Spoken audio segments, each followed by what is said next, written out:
Mať v salóne 1127 farieb lakov na nechty je celkom výzva. Ja vám dnes ukážem, ako ich môžeme použiť v prípade, že sa nám poškodil podpätok na topánke.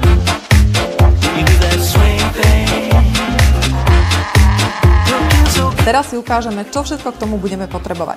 Takže lieh, na to, aby sme vyčistili všetky nečistoty, buničinu, alebo ju môžeme nahradiť aj vatovými tampónmi, pílniky rôznej zrnitosti, tzv. Kocku na dohladenie povrchu, vyberieme si správnu farbu, ktorú budeme nanášať na podpätok. Samozrejme musí nám súhlasiť s tou farbou na podpätku. Všetko vysušíme fénom na vlasy, studeným vzduchom a zafixujeme vrchným lakom alebo topcoatom, ktorým docielime krásny lesk. Pri tom, ako pilníkujete opätok, si dajte pozor, aby ste zašli iba do tej časti, ktorá je naozaj poškodená.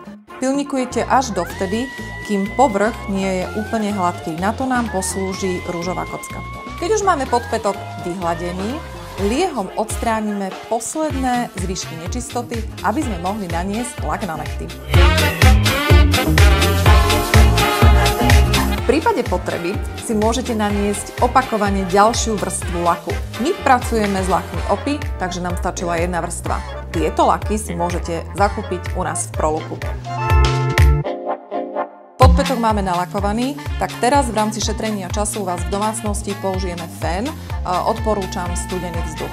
Studený vzduch odporúčam z dôvodu, aby nedošlo k rýchlemu odlupnutiu naneseného laku na podpätku. Pristupujeme k poslednému finálnemu kroku. Nanesieme lesk, to znamená topcoat alebo vrchný lak, ktorým celý podpätok zafixujeme.